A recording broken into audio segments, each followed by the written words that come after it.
Oh, I see you getting your money now. You got that little red thing. Hey, man, you ain't the only nigga out here getting money. Yeah, but mine is faster than yours. Bet. Bet.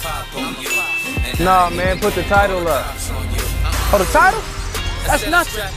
Let's do it. Let's go. Yeah, I need that.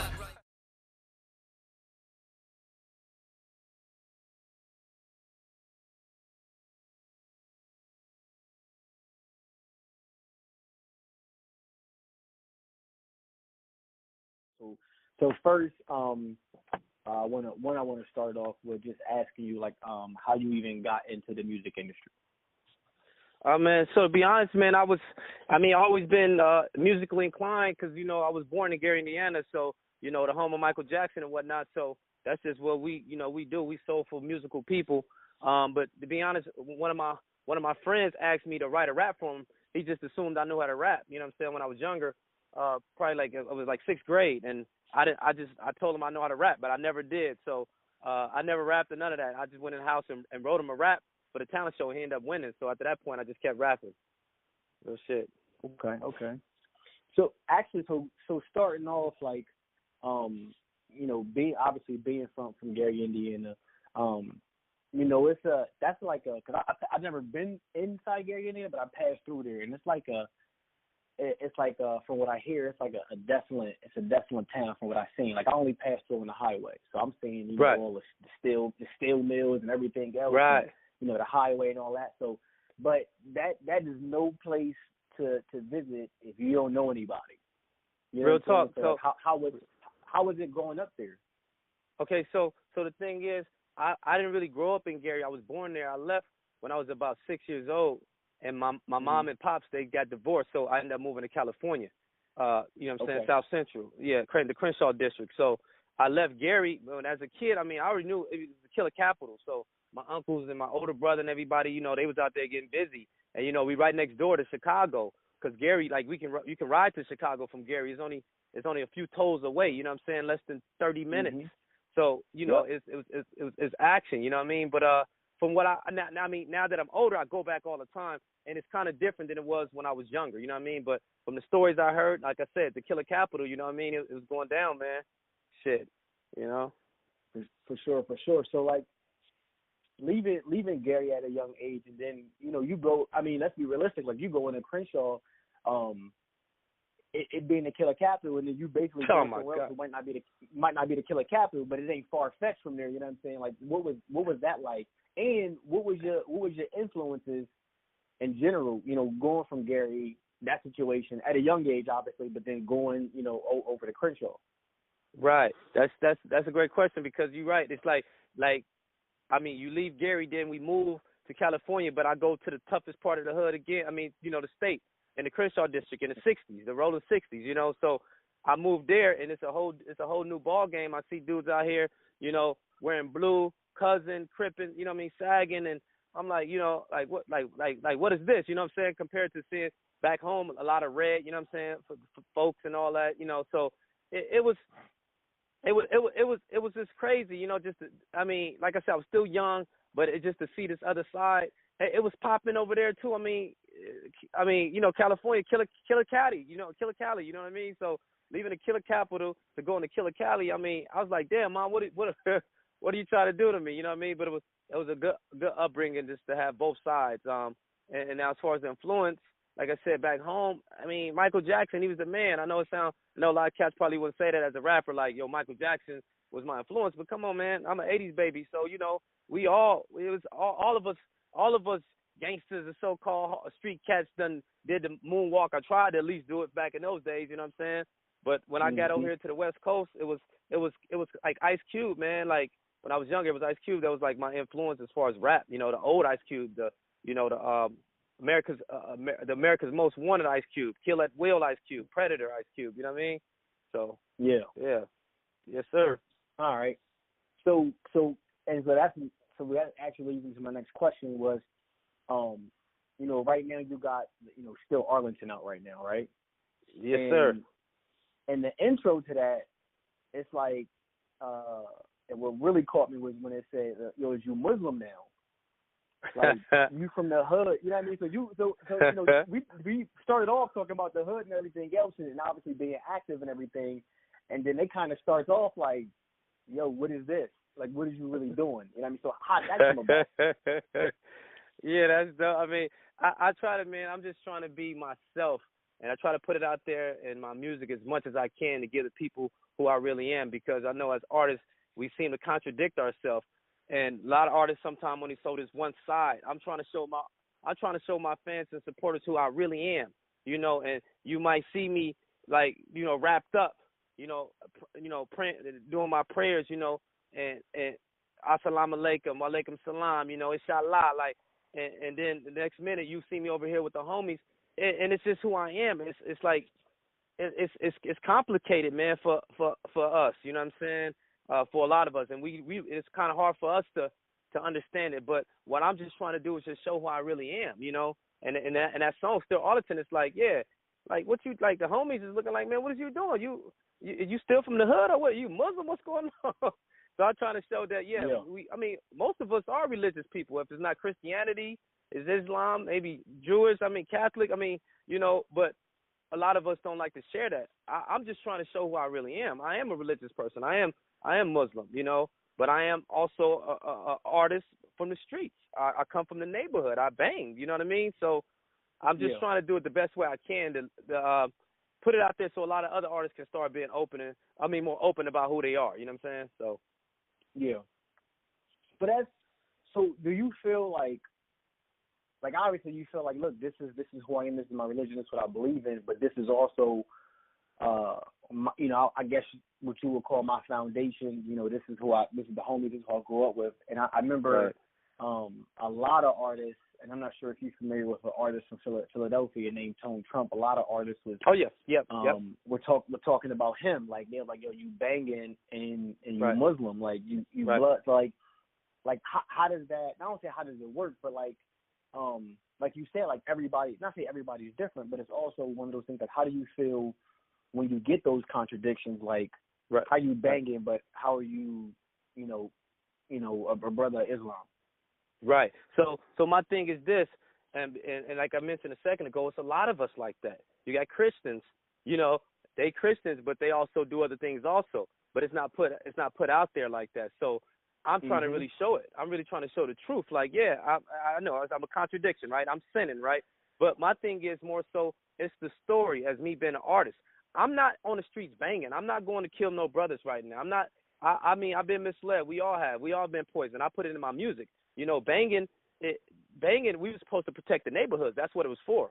In my songs, I talk about it. You know, banging is protecting the neighborhoods. You know, it's been poisoned and sanctioned now to some other stuff. You know what I mean? So I don't stand for killing my brother down the street. I even mention that in some of my songs.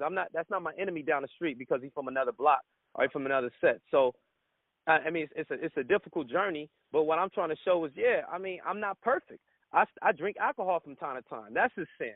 You know, I'm rapping. I shouldn't be rapping, really. You know what I mean? In the eyes of Allah, you know, I mean, Muhammad Ali, they didn't want him boxing. You know what I mean? So yeah, it's a sticky situation.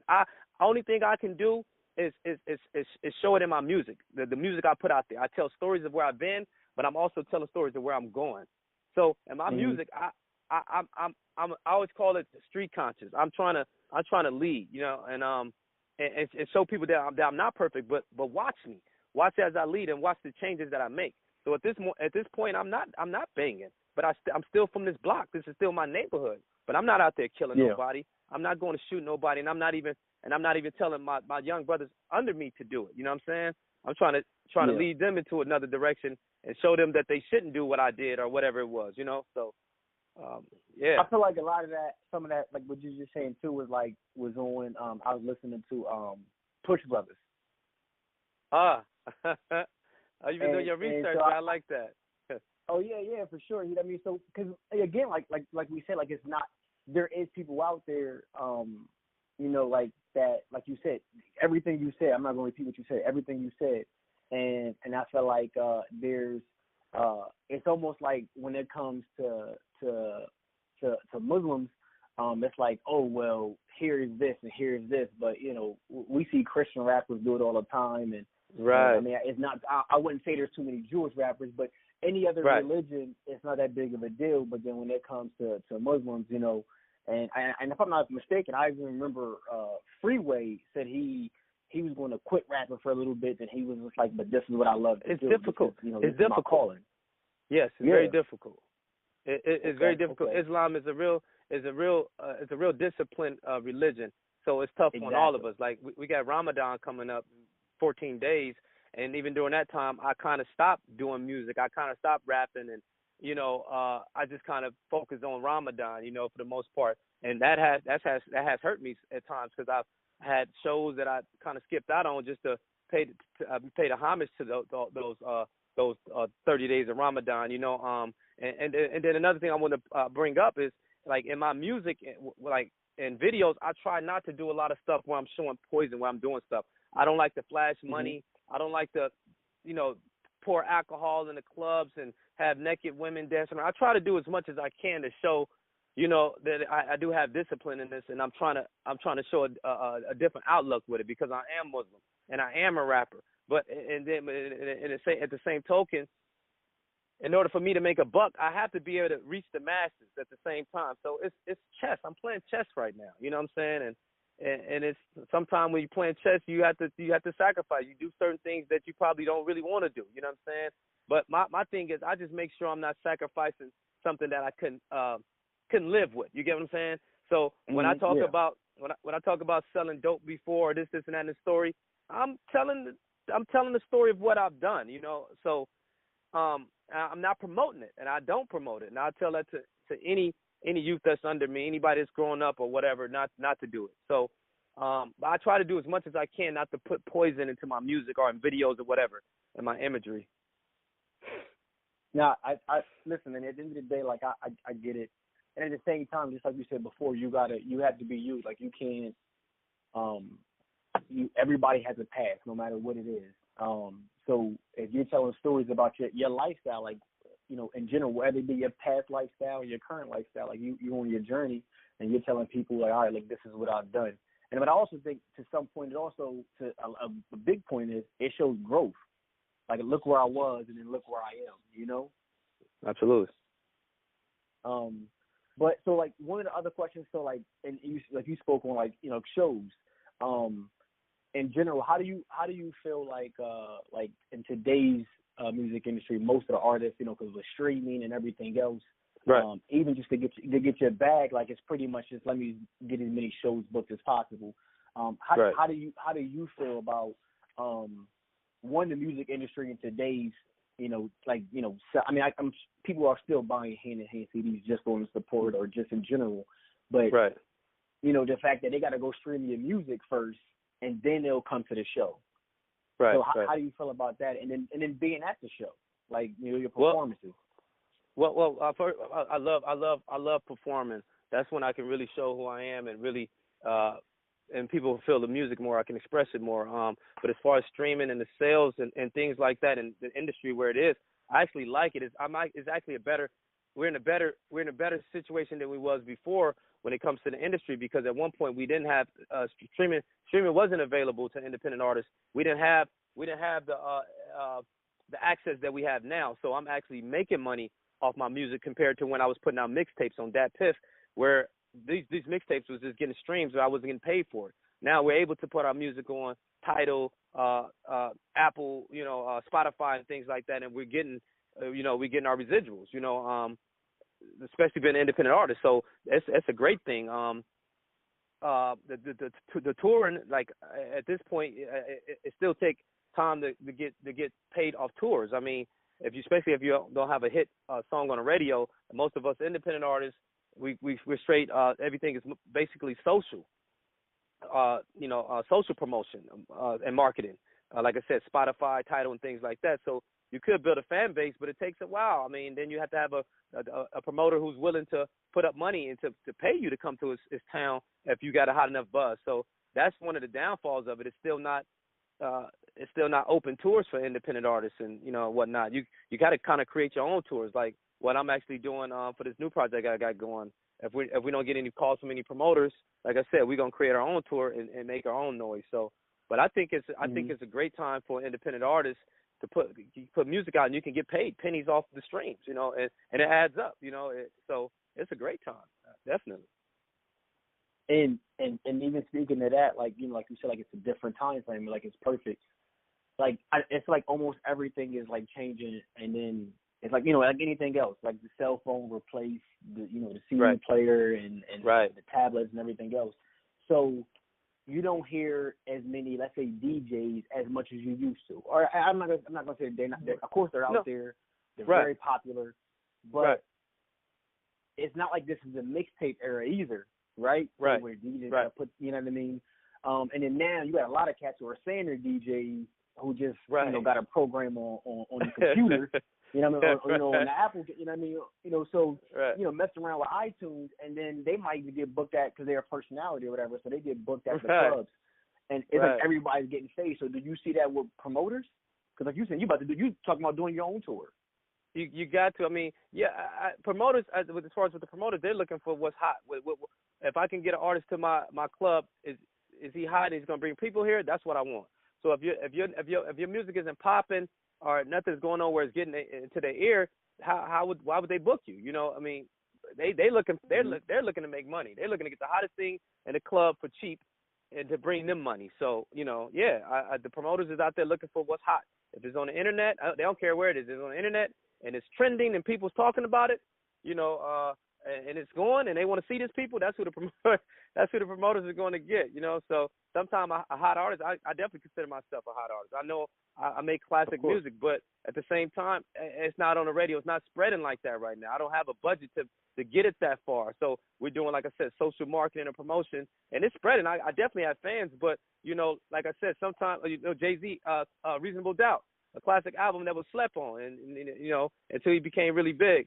You know, I just feel that's how my music is. So we just, you know, we continue to just promote and work and push it out there. But as far as, like I said, the promoters and whatnot, they probably overlook Dough the Freshkid. I mean, he don't have that hit song on the radio, and they're not really hearing it like that. And I might be getting 500,000 streams over here, but did it hit the network yet? You know what I'm saying? So it's exactly. You just gotta take what you can take with it and keep pushing, man. Yep. So with that, what's like your goal? Like you saying, like you could get 500, like you could have more sales. I mean, we seen it, like, I think initially, like I remember back in the day they had to do Tech 9. Dude was always in the back of the Source magazine or Double XL. I was like, who's this dude with face painting? Nobody heard of him, but he was eating more than artists that you see every day. You know, like, killing them. You know what I'm saying? So like, what's your ultimate goal to say? All right, like, am I going to stay independent? Like what's the kid's name? The Matt Miller, and all these different these guys who are like, you don't hear them on the radio, but they're like, I don't want to be, and I'm good. Well, you know what? And guess what? That gives me confidence. It allows me to keep going, because at the end of the day, I want the whole world to know my music. I want to be the biggest artist in the world, but you have to look at the reality of things. And like I said, like I mentioned earlier about sacrifice. Am I willing to sign to a label and have them, what I would say, rate my catalog, to make me famous, or am I willing to continue to grind like I'm doing independently and get the little numbers here and there and the little fans and build up and see money every quarter, good enough money where it's probably better than some of these artists that sign. So where I'm at with it is just like that, independent, and I'm keep pushing, because I think slow pace is better than no pace. I love it. I just love, for the most part, I love people to hear my music and like it. So my whole goal is really just to get the whole world to hear it. If I have to sign a deal one day and it's worth it, we talking partnerships, I'm willing to do it. I won't exit nothing out. But as we stand now, it's just the independent grind. Just keep pushing and keep making my building my status and my position in the rap game. Period. So, yeah. So being I would say you're a West Coast artist, right? As of right now, of course, right? Yes, of course. Your foundation. It's in your sound. It's funny you say you coming up, early Ice Cube. You can tell culture in somebody's voice and how they the mannerism and the lingo and everything else. So with that, do you feel that is something that I think that one, do you feel that it's something that the people want to hear again? And it's obvious that you have fans, you have a following. That's a given.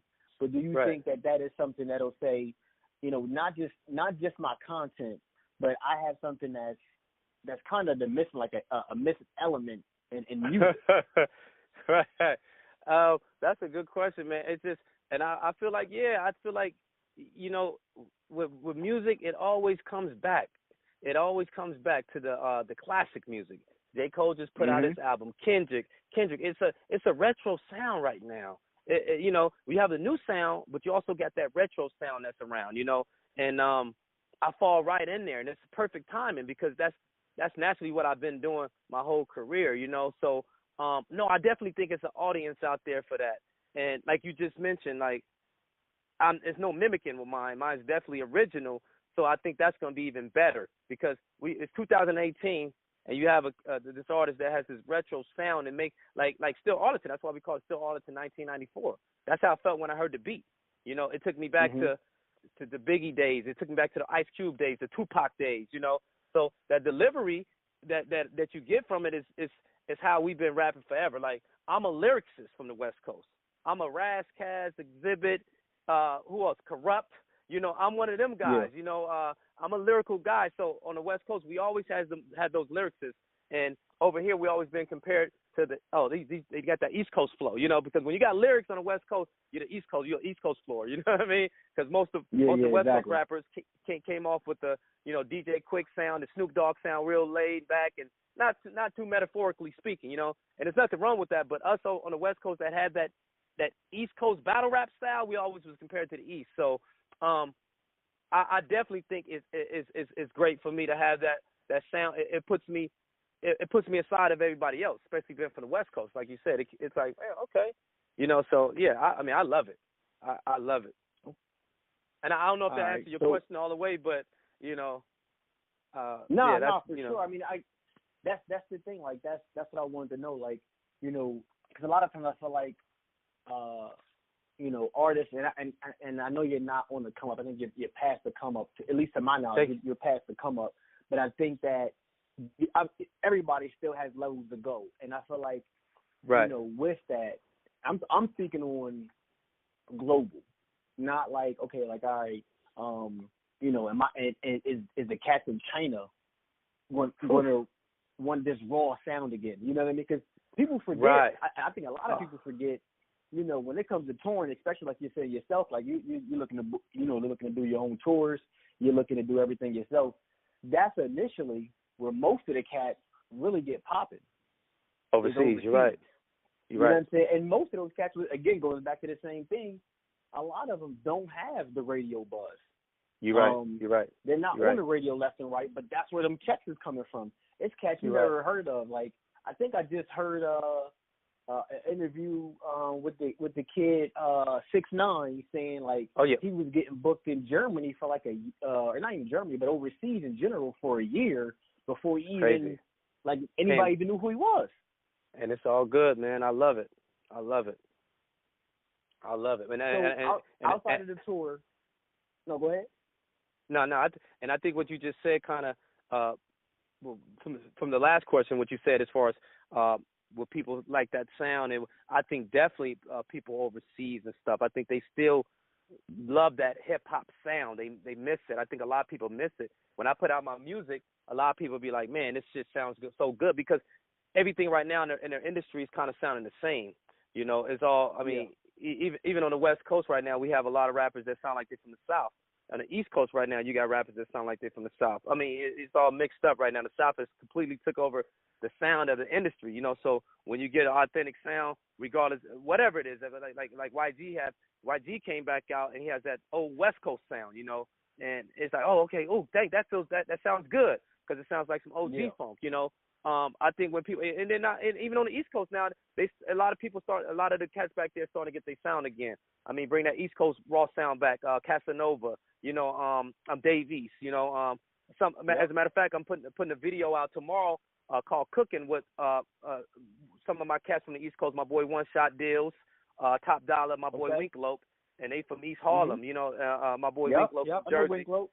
Oh yeah, so the song we dropping tomorrow it's a video. I mean, it's actually a song on the album. It's called Cooking, and all them cats is on there, and it's that raw sound. One dude from the West Coast with cats from the East Coast, and it's just raw. You know what I mean? So I think people definitely, we definitely need it, and people love it when they hear it.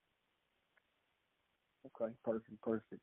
All right. So before we get out of here, is there anything else? You know what I mean? Like, I feel like you want the people to know. Obviously, you got the video coming out tomorrow. You're working on the tour.